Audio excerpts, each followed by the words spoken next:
चुंडावत मांगे चैनाणी सर दे दियो सतराणी।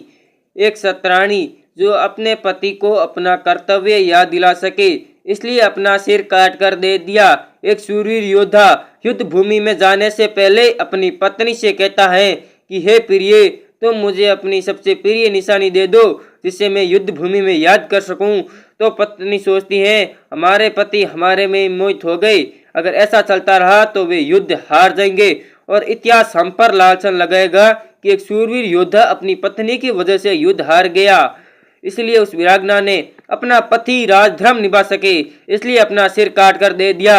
यह बात उस समय की है जब मेवाड़ के महाराणा राज सिंह का शासन हुआ करता था और सुलुम्बर के जागीरदार रतन सिंह चुंडावत थे। रतन सिंह चुंडावत महाराणा राज सिंह के सामंत भी थे और वे अपना अधिकतर समय उदयपुर के महलों में ही गुजारा करते थे। एक बार वे विवाह करने के लिए उदयपुर से सुलुम्बर आए और उनका विवाह बूंदी की राजकुमारी सैल कंवर के साथ तय हुआ था।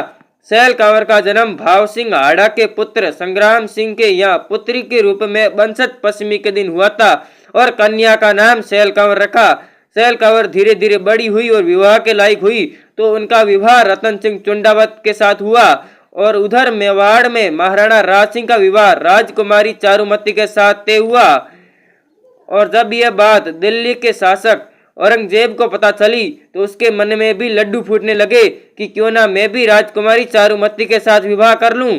और मुगलों ने हमारे राजपूतों पर तो शासन किया ही बल्कि हमारे राजपूत की बहन बेटियों को भी सहन से जीने नहीं दिया। इस प्रकार औरंगजेब ने भी मन बनाया कि मैं भी चारुमती से विवाह करूंगी। और इधर सुलुम्बर में रतन सिंह चुंडावत अपने पत्नी के साथ कुछ दिन गुजारने लगे और अपने राजा की वीरता के किस्से सुनाने लगे। और महाराणा राज सिंह के यहाँ भी चारुमती के विवाह की तैयारियां जोरों से होने लगी, लेकिन औरंगजेब ये नहीं चाहता था। वो चाहता था कि चारुमती के साथ तो विवाह मैं ही करूंगी। इसलिए वो महाराणा राज सिंह को उलझाने के लिए एक बहुत ही बड़ी टुकड़ी मेवाड़ की ओर भेज देता है जिससे वो राजकुमारी चारुमती के साथ विवाह कर सके। लेकिन जब ये बात महाराणा राज सिंह को पता चली तो उनके सामने दो परिस्थितियां खड़ी हो गई कि वे उस टुकड़ी को जाकर रोके या चारुमती के साथ विवाह करे।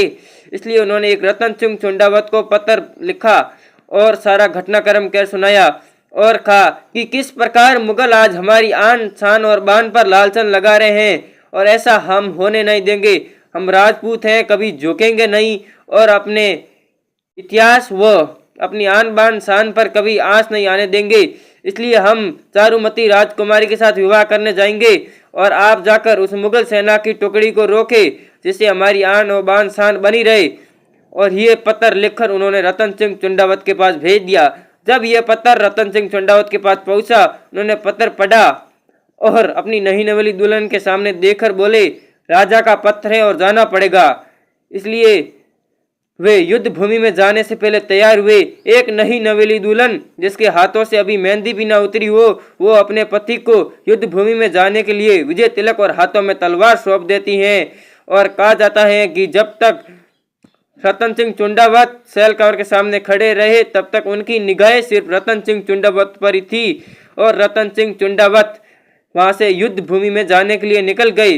उन्होंने युद्ध भूमि में जाकर मुगल सेना के सामने ही अपने डेरे डाल दिए जिससे मुगल सेना एक जगह पर रुक जाती है।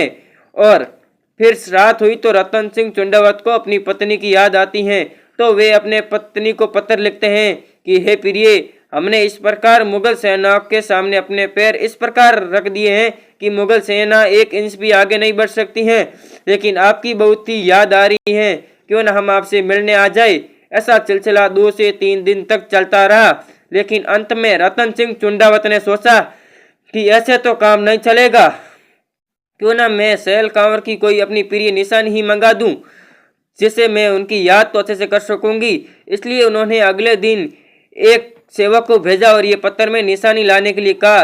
लेकिन जब अंतिम बार सैल कंवर ने ये पत्र पढ़ा तो उनके मन में विचार आया, अब तो ये सीमा से बाहर हो रहा है, हमारे पति देव तो हमारे में मोहित हैं, अगर इस प्रकार चलता रहा तो वे युद्ध हार जाएंगे, अपना कर्तव्य भूल जाएंगे और राजा का आदेश भूल जाएंगे।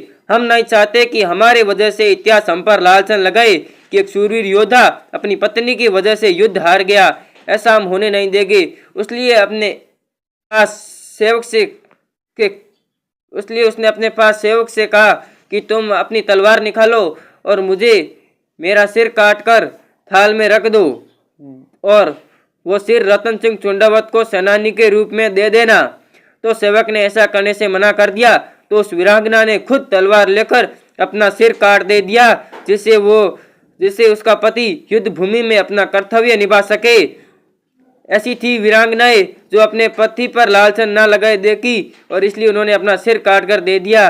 और सेवक ने कांपते हाथों से वो सिर रतन सिंह चुंडावत के सामने रखा और चुपचाप साइड में जाकर खड़ा हो गया।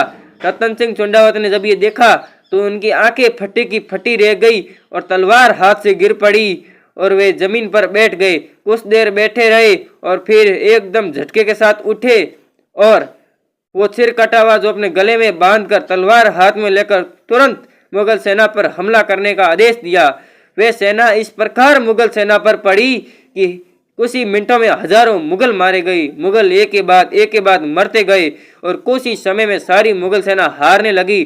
तभी युद्ध करते समय रतन सिंह चुंडावत लहूलुहान होकर जमीन पर गिर पड़े और वीर गति को प्राप्त हुए, किंतु मुगल सेना हार गई।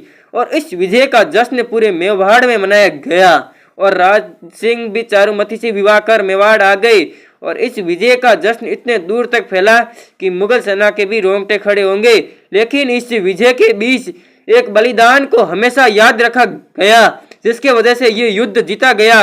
उस बलिदान को सर्वथा याद रखा गया, जिससे उनके बीच कथन का चुंडावत मांगे सेनानी सर दे दियो छत्राणी। ऐसे वीरों के वजह से ही हमारे राजस्थान की मरुधरा भूमि पर हम आज सहन से जीते हैं और हमारे पर कोई अंगुली उठाए तो हम कुछ सहन से अपने बीते इतिहास को इतने गर्व से बताते हैं कि हमको बताते समय तनिक भी लज्जा ना है, क्योंकि हमारे वीरों ने ऐसा ही बलिदान दिया जिसे हम ना कभी भूल सकेंगे और ना ही कभी भूलेंगे। तो ऐसे ही राजपूतों का इतिहास देखने के लिए हमारे चैनल पर जुड़े रहे। धन्यवाद।